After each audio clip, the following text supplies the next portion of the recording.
General Krazuk stood at the large window of his command ship, his forearms crossed tightly across his chest, his main eyes fixed on the blue planet below, while his secondary eyes scanned the data screens floating beside him.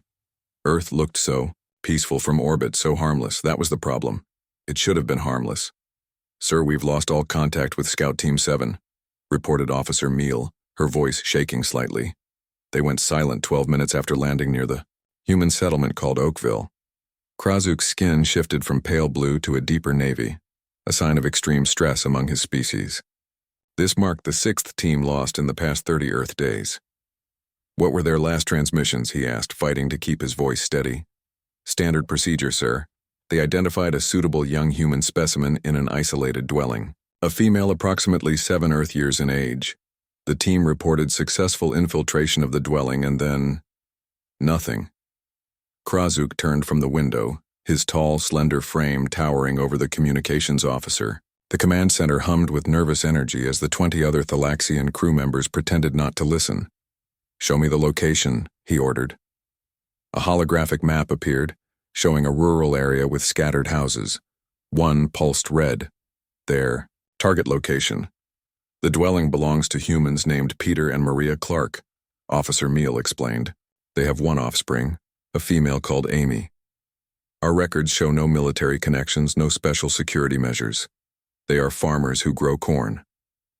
Yet somehow they've made one of our elite scout teams vanish," Krazuk said bitterly. "Just like the others." The general's third eye blinked rapidly as he reviewed the facts. For over 200 Earth years, the Thalaxian Empire had conducted research on humans. They would briefly collect young specimens, perform non-harmful genetic sampling, and return them with altered memories. It was standard scientific procedure, performed on thousands of developing species across the galaxy. But something had changed on Earth in recent months. Teams were vanishing without warning. No distress signals, no emergency protocols activated. They simply disappeared. "Supreme Command is demanding answers," said Commander Vex, approaching from the strategy chamber. "They've sent 3 messages, in the past hour alone." Krazuk's skin darkened further. "What am I supposed to tell them? That somehow these primitive humans are defeating our best technology? Our ships can travel faster than light, yet we're being outsmarted by creatures who only reached their moon 60 Earth years ago. Perhaps we should suspend the research program," suggested Vex. "Unacceptable," Krazuk snapped. "The genetic adaptability of human children is unlike anything we've seen. Their DNA could help us cure the wasting disease affecting our own young. We need those samples."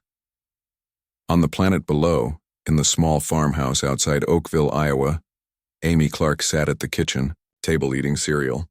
Her parents exchanged tense glances over coffee cups. "Did you sleep okay, sweetie?" Maria asked, her voice carefully casual. Amy nodded, mouth full of cereal. After swallowing, she said, "The Star People came to my room again last night."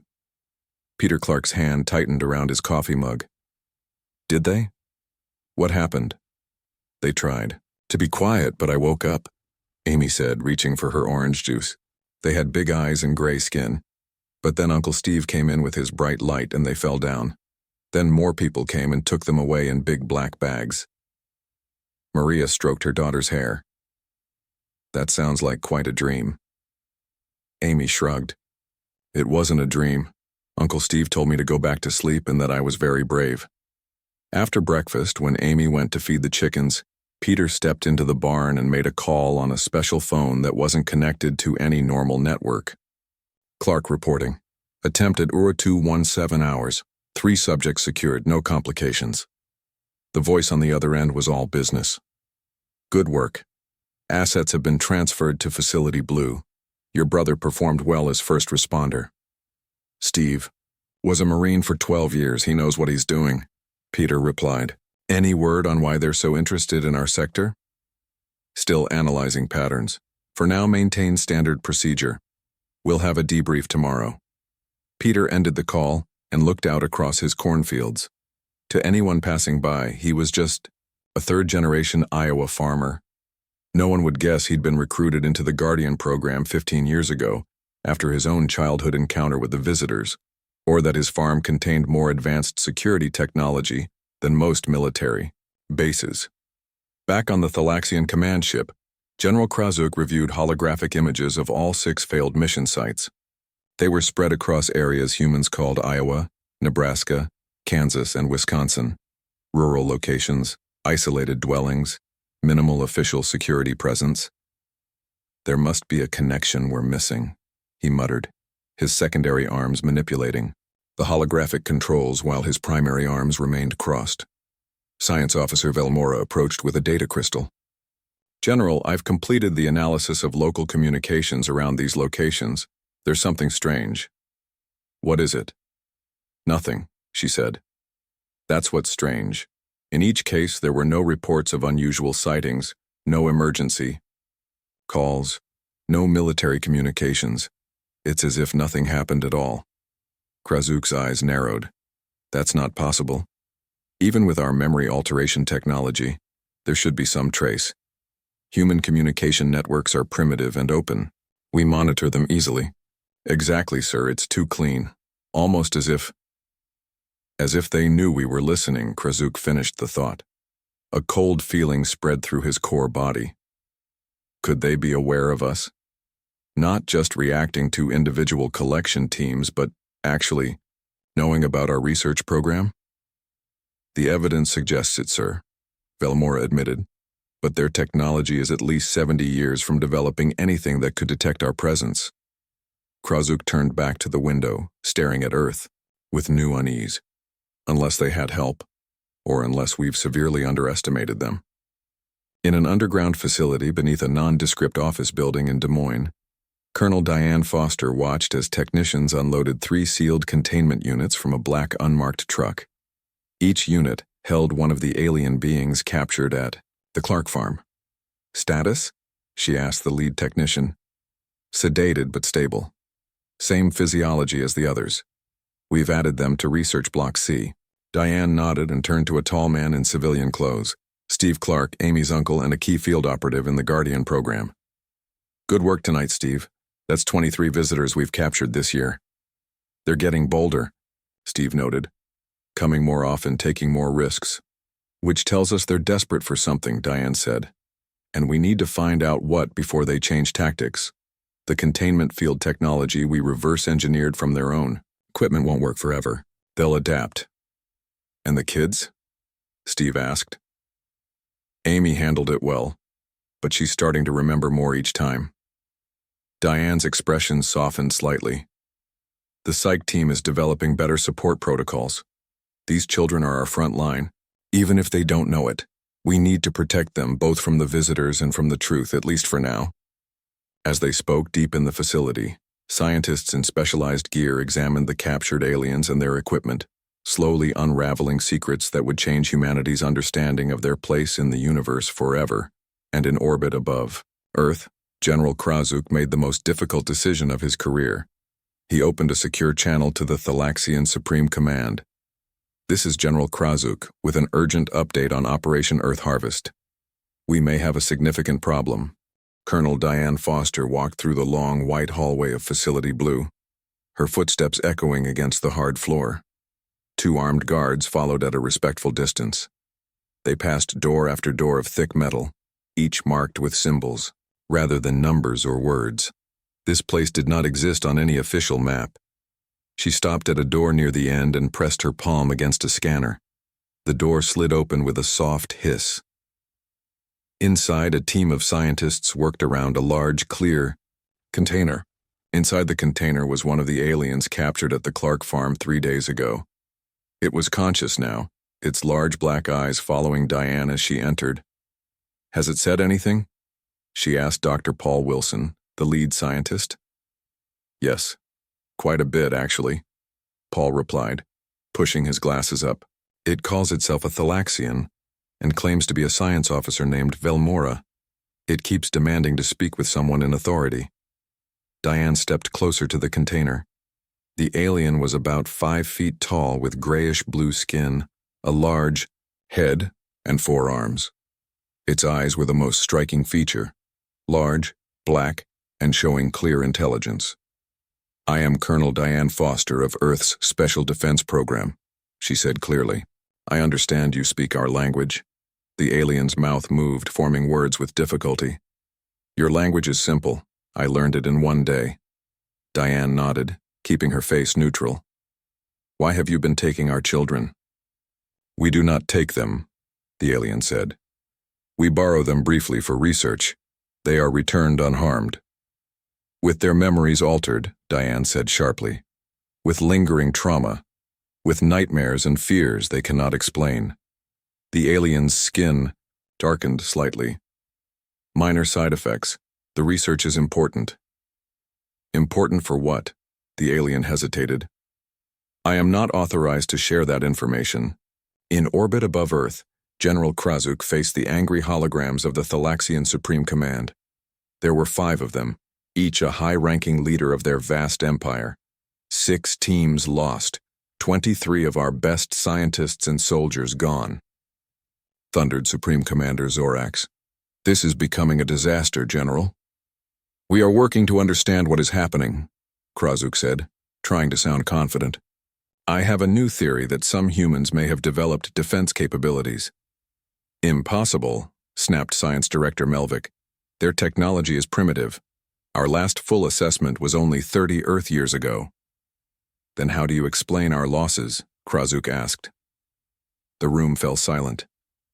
Finally, Military Commander Paxlor spoke. We have intelligence that Science Officer Velmora is still alive. Our deep space monitors detected her unique biological signature.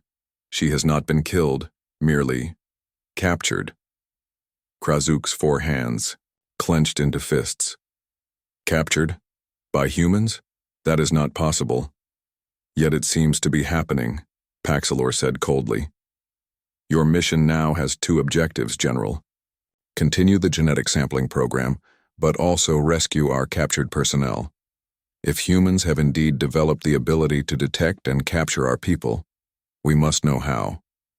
After the transmission ended, Krazuk called his top commanders together. We need a new approach, he told them.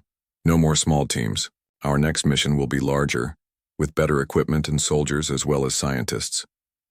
Where should we target, sir? Asked his new second-in-command. Krazuk pointed to a map of Earth. Here, a place called Montana. Very remote. Few humans, and we'll target a different kind of subject. Slightly older children. Perhaps that will avoid whatever defense system they've developed. Back on Earth, Amy Clark sat in her classroom, trying to focus on her math problems. But her mind kept going back to the strange gray people who had come to her room. Her parents said it was just a dream, but Uncle Steve had told her she was brave. Why would he say that about a dream? During recess, she found her best friend Joey Martinez and pulled him to a quiet corner of the playground. Did you ever see people in your room at night? She asked quietly. People who aren't human? Joey's eyes widened. You saw them too? The gray people with big eyes? Amy nodded excitedly. Last week they came into my room, but then my uncle made them go away. My dad did the same thing, Joey whispered. He told me not to talk about it, that people wouldn't understand. Amy looked around to make sure no one was listening. My mom says it was just a dream, but I know it wasn't. The people were real. My dad has a special room in our basement, Joey said. He only goes in there when the gray people come. I tried to look inside once, but it's always locked. Later that day, Peter Clark received a call on his special phone. Clark, we have reports of similar activity at the Martinez farm last month. Did your daughter mention anything about it? Peter frowned. No, but I'll check with her. Should we be concerned? Just stay alert. Intelligence suggests they might be changing tactics. We're picking up unusual activity in orbit, larger ships moving into position. After hanging up, Peter walked out to his barn where his brother Steve was fixing a tractor. They're planning something big, Peter said without preamble. Command is getting nervous. Steve wiped his hands on a rag. We've been lucky so far.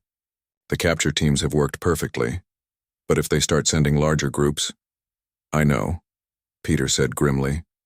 The defense system was designed for 3 or 4 intruders, not an army. That night, in the facility where Velmora was held, Dr. Paul Wilson made a startling discovery. He rushed to Colonel Foster's office. a tablet computer in his hands. "You need to see this," he said, placing the tablet on her desk. "We've been analyzing the aliens' blood samples. Their DNA structure is deteriorating. Not this individual, but at the species level." Diane looked at the complex diagrams. "What does that mean in simple terms?" "They're dying out," Paul explained. "Their species has a genetic disease that's getting worse with each generation. And look at this comparison." He swiped to another screen showing two DNA strands side by side. "This is Thalaxian DNA, and this is human child DNA. There are remarkable similarities in certain key areas." "They're studying our children to save their own," Diane said slowly. "I think so," Paul nodded. "And based on what we've learned from interrogating the other captives, they're getting desperate.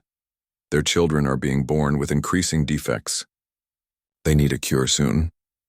Diane stood and walked to the window that overlooked the containment area where Velmora was held. "So they're not just taking our children out of scientific curiosity," she said. "They need them." "Yes," Paul agreed. "And desperate people, or aliens, will take bigger risks when backed into a corner." That same night, far from the facility, a massive Thalaxian ship moved into position over Montana. General Krazuk personally oversaw the mission preparations.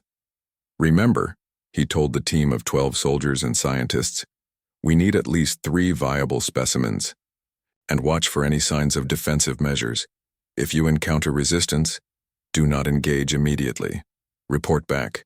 We need to understand how they're defeating our teams." As the smaller scout ship detached and headed toward Earth's surface, Krazuk felt a strange sensation he hadn't experienced in many years. Fear. Not just for the mission, but for his people's future.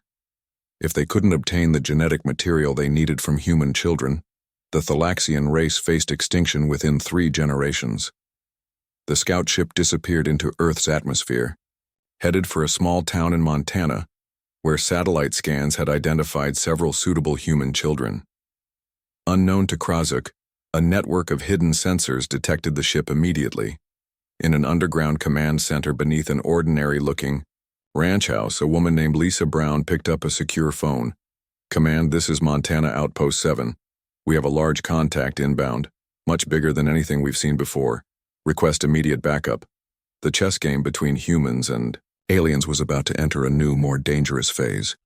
Lisa Brown moved quickly through the underground bunker beneath her Montana ranch house. Red warning lights flashed along the ceiling as she pulled on her tactical gear. 5 other team members did the same, their faces serious and focused. "What are we looking at?" asked Greg Simmons, a former Army Ranger who now posed as a local cattle rancher. Lisa checked the screen on the wall. It showed a blinking dot moving toward their location. "Biggest ship we've ever seen on sensors, at least 3 times the size of their usual scouts." "They're changing tactics," said Carla Perez, loading her specialized weapon. "Command warned us this might happen." The team's communications officer, Ben White, looked up from his console. "I've alerted the other 3 safe houses in the area. Everyone's on high alert. The Davis family is closest to the projected landing zone. They have 2 kids, ages 8 and 11. Lisa nodded grimly. "That's probably their target then. Let's move out. Remember, our priority is capturing them intact if possible. We need their technology and information." Above the clouds, the Thalaxian scout ship began its final approach. Inside, Commander Relic addressed his team of 12. "This mission is of utmost importance to the future of our species," he said, his voice solemn. "General Krazuk has personally selected each of you for your skills and experience. Remember your training. The humans may have developed some defensive capabilities, but we have superior technology. If you encounter resistance, do not engage. Immediately, report back and request guidance." The scientist beside him, Dr. Nevlar, checked her equipment. "The genetic extraction devices are ready. We need at least 3 viable samples, but more would be better. Target the younger humans first. Their genetic structure is more adaptable." The ship's cloaking system engaged as they descended toward a cluster of isolated houses nestled among pine trees. Their scanners focused on one house in particular. a two-story wooden structure where two young human life forms were detected. In orbit, General Krazuk watched the mission progress through a secure feed. His four hands gripped the console tightly, his skin darkening with stress. This mission had to succeed. The Supreme Command was losing patience, and more importantly, Thalaxian children were dying from genetic defects with each passing day. "Sir," his communications officer called, "we're detecting unusual energy readings near the target area." Krazuk moved quickly to the scanner. "What kind of energy?" "Unknown, sir, not matching any known human technology.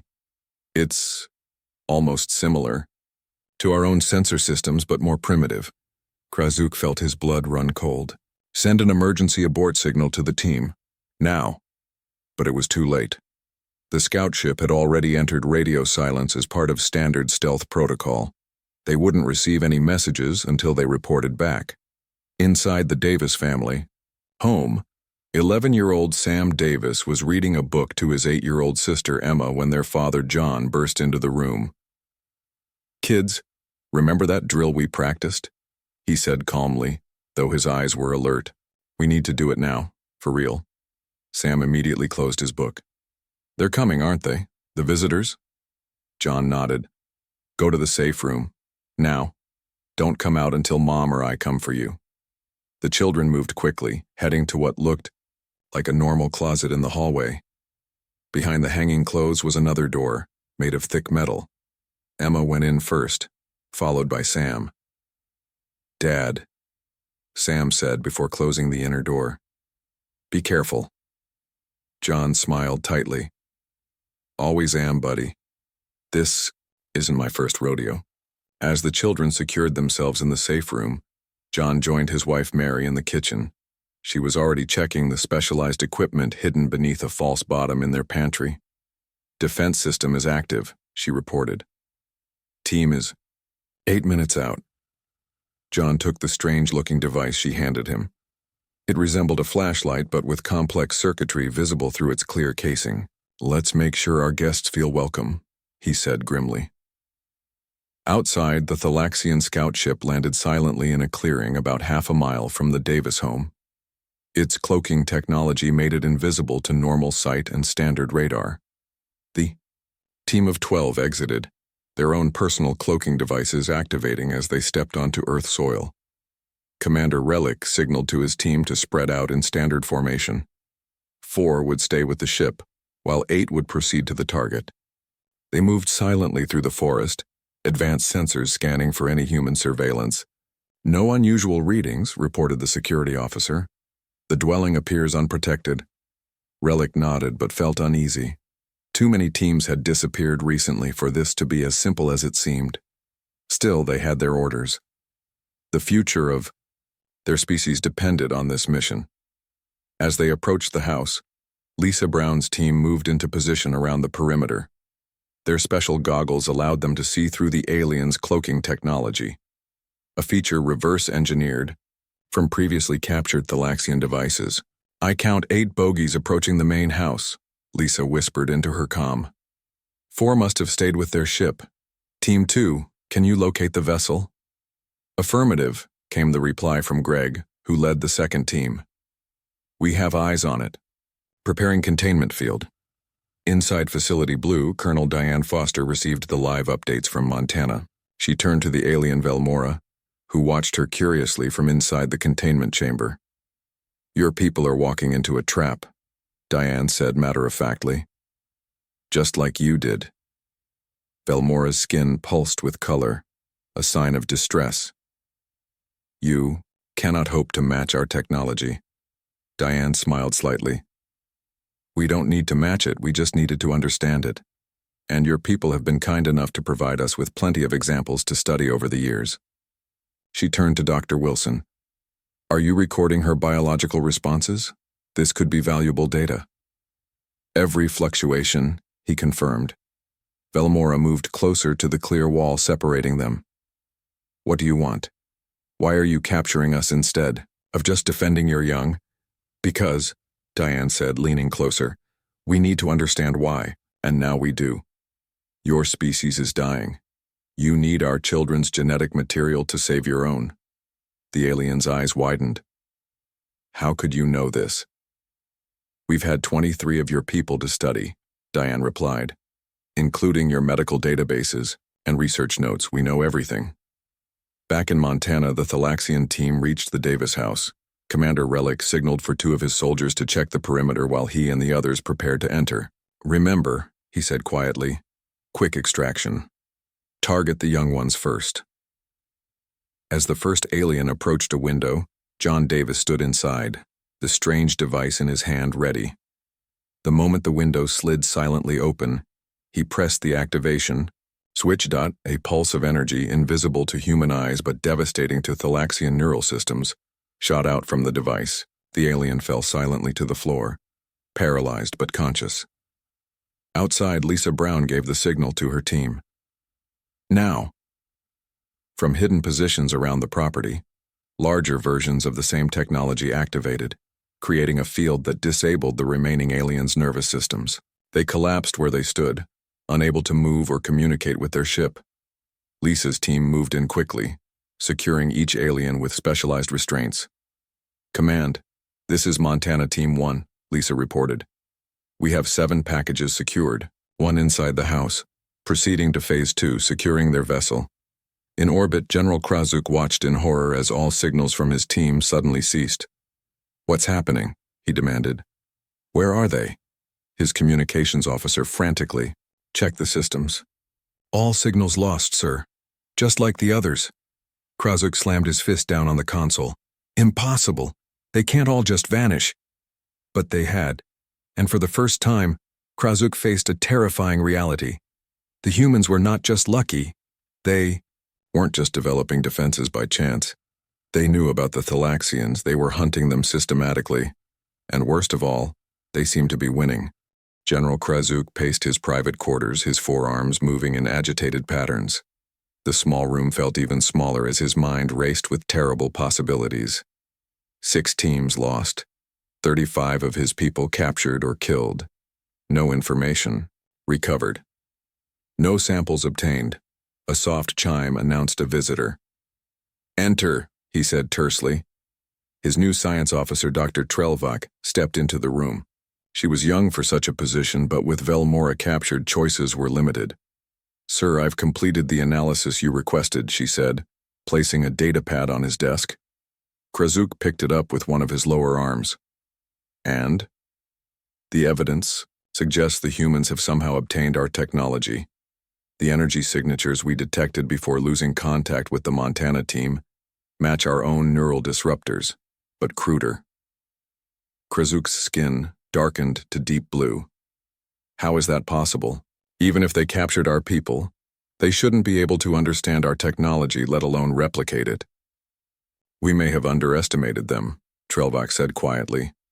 Our last comprehensive study of human technological capabilities was 30 Earth years ago. They advance quickly.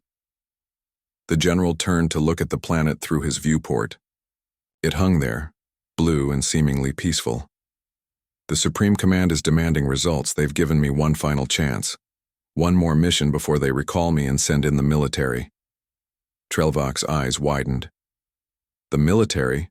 But that would mean... Yes, Krazuk said grimly. No more quiet research, no more careful sampling and returning the subjects. They would take what they need by force. Millions would die. And our people would be saved. Krazuk turned back to face her. Unless we can succeed where others have failed. On Earth, a military transport plane landed at a remote airfield in Nevada. Colonel Diane Foster stood on the tarmac as the rear door lowered. 8 soldiers exited, escorting 7 containers. Each container held one of the Thalaxians captured in Montana. Dr. Wilson approached her, tablet in hand. The preliminary reports are fascinating. This group includes their commander and their lead scientist. And based on their equipment, they were planning a much larger sample collection than previous teams. They're getting desperate, Diane said. What about their ship? Being transported separately, it's intact this time. The engineers are excited to study a functioning power system. Diane nodded. Good. Any word on the Davis children? They're fine. The safe room worked perfectly. The boy asked if he could see an alien, but his parents declined. Smart parents, Diane murmured. She watched as the containers were loaded onto trucks. Have the new prisoners taken to Facility Red. I want them separated from the others for now. Back at Facility Blue, Diane returned to the chamber where Velmora was held. The alien had been provided with more comfortable surroundings as she proved cooperative, though security remained tight. Your people attempted another collection, Diane said without preamble. They failed. All were captured. Velmora showed no surprise. How many more must be taken before you agree to talk seriously? Talk about what? Cooperation, Velmora said. My people need your help. You need to stop taking our scientists. There is a solution that benefits both species. Diane studied the alien carefully. You've changed your tone since our first conversation. I've had time to think, and to observe you. Your people protect your young fiercely. Mine do the same. We are not so different. Except we don't kidnap your children in the night, Diane pointed out. Because you have not needed to, Velmora countered. If your species faced extinction, what wouldn't you do to save it? The question hung in the air between them. In the White House Situation Room, President Richard Harris listened as his advisors presented the latest information on what was now called Operation Guardian. We've captured 35 of them in total, said Defense Secretary William Grant. Their technology has advanced our own research by decades. The reverse-engineered defense systems are protecting over 300 families in rural areas, and we're expanding the program monthly. And what about these aliens themselves? The president asked. What do they want? Dr. Elizabeth Chen, the government's top xenobiologist, cleared her throat. Sir, they're dying. Their species has a genetic deterioration problem. Each generation is born with more defects. Based on our analysis, they have perhaps 3 generations left before they face extinction. And they think human children hold the answer? Yes, sir. Specifically, the adaptive qualities of developing human DNA. Our genome has certain properties their scientists believe could help them create a cure. President Harris frowned. Why not just ask for help? Why the kidnappings?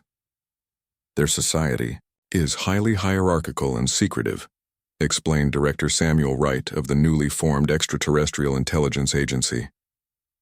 The general public on their world doesn't even know about these missions. Only their scientific and military elite are aware of us, and they view less advanced species as resources, not equals. So what are our options? Secretary Grant leaned forward. We continue capturing their teams, advancing our technology with what we learn, and expanding our defensive capabilities. Eventually, they'll have to try diplomacy. Or they could send their military, countered Director Wright. Our intelligence suggests that's their next step if these missions continue to fail. The president looked troubled. And could we defend against their military? No one answered immediately. Finally, Dr. Chen spoke. Sir, there might be another way. We could offer to help them on our terms. On the Thalaxian command ship, General Krazuk finalized plans for what would be either his greatest triumph or his final failure. This mission would be different. No small team. No scout ship. He would lead it personally. The target has been selected, he told his officers. A human research facility in what they call Colorado. Our scans show multiple young humans there, in what appears to be a learning institution. A school, Trelvak clarified. They gather their young for education. Precisely. We will take as many samples as possible in one swift operation, in and out before they can respond. Krazuk surveyed his team. We leave in 6 hours. After the others departed, Trelvak remained. General, there's something else you should know. We've detected unusual communications from the planet's surface, directed toward our ship. Krazuk stiffened. What kind of communications? A repeating signal. On one of our own frequencies. She hesitated. Sir, I believe the humans are trying to contact us. Impossible. They couldn't know our communication protocols. Unless... Trelvak didn't finish the sentence. She didn't need to. Krazuk realized the implications immediately. Unless our captured people have told them. He stood in silence for a long moment, weighing his options. The Supreme Command had been clear: succeed or face replacement. If the military took over, Earth would become a harvesting ground, not a research site. Millions would die unnecessarily. "Let me hear this signal," he said finally. Trelvak activated a console. A human voice came through, speaking slowly and clearly in accented but understandable Thalaxian. "To the Thalaxian command vessel in Earth, orbit. We have your people. We know why you come. We propose discussion instead of conflict. Respond on this frequency if you wish to talk." Krazuk's 4 hands curled into fists, then slowly relaxed.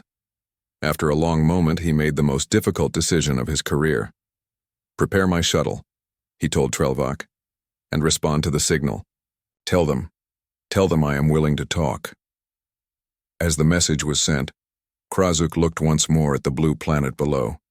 For the first time, he saw it not just as a research site, but as the home of a species that had somehow managed to turn from prey to equal in a remarkably short time.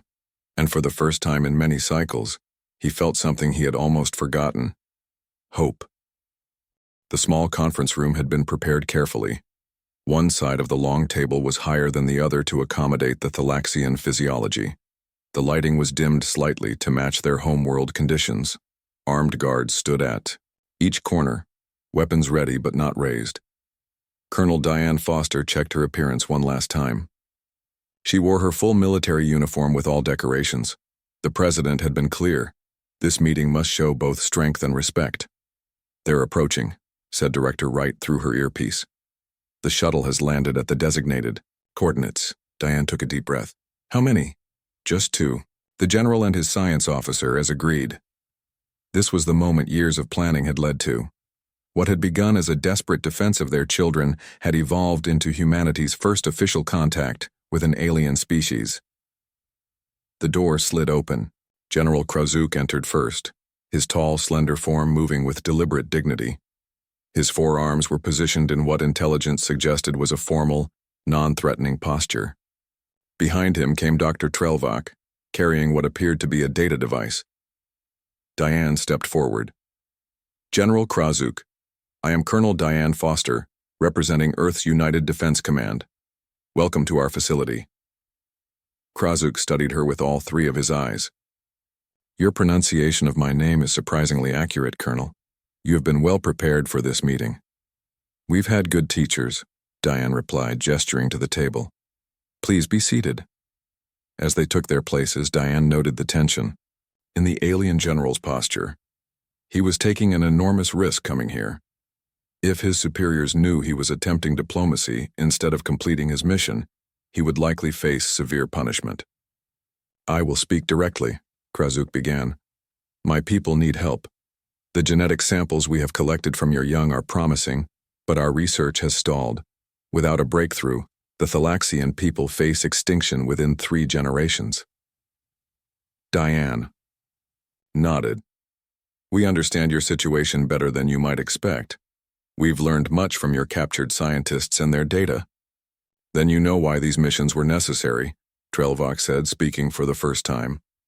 "Necessary, perhaps, from your perspective," Diane countered. "But conducted without consent, without respect for our sovereignty. You treated our children as mere research subjects." Krazuk's skin darkened slightly. "It is our way. Less advanced species are studied, not consulted." "And how has that approach worked for you, General?" Diane asked, with a slight edge to her voice. 35 of your people captured, 6 ships lost, no genetic solution found. Perhaps your way needs reconsideration." The general's eyes narrowed, but he did not respond immediately. After a moment, he said, "What do you propose?" Diane pressed a button, and a screen on the wall activated, showing Dr. Elizabeth Chen in another room. "This is Dr. Chen, our lead, xenobiologist. She has been studying your people's genetic problem." Dr. Chen nodded respectfully to the aliens. "General Dr. Trelvak, we believe we can help you. but it must be a collaborative effort with full transparency and ethical protocols. Trelvak leaned forward. You believe you can solve what our best scientists could not? Not alone, Doctor. Chen clarified. But together, yes. Your people have advanced genetic technology, but you've been limited by your approach. Taking brief samples from frightened children under stress gives you compromised genetic material, and your cultural reluctance to involve other species as equals has prevented you from seeing alternative approaches. Krasuk and Trelvak exchanged glances. What exactly are you offering? The general asked. Diane slid a document across the table. A formal research partnership, voluntary human participants, full sharing of data and technology, joint research, teams, and most importantly, an immediate end to all unauthorized collection attempts. In exchange for what? Krasuk asked suspiciously. 3 things, Diane said, counting on her fingers. First, the return of all captured humans from previous missions. There are none, Krasuk said quickly. All subjects were returned after sampling. Then that condition is easily met, Diane continued smoothly.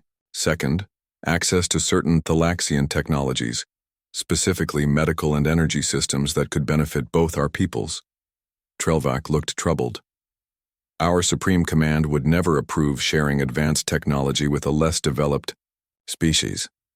Then perhaps it's time they learned that this less developed species has captured 35 of your people and reversed engineered enough of your technology to defend against you, Diane said firmly. We're not asking for weapons, just humanitarian technologies. Krasuk's expression was unreadable. And the third condition? Formal diplomatic recognition, Diane said.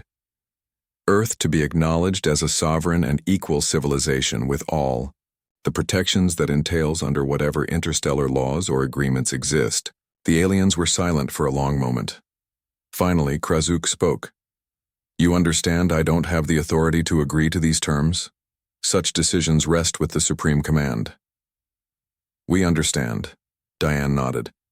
But you can bring our proposal to them, and you can tell them that continued attempts to take our children will be met with increasingly effective resistance.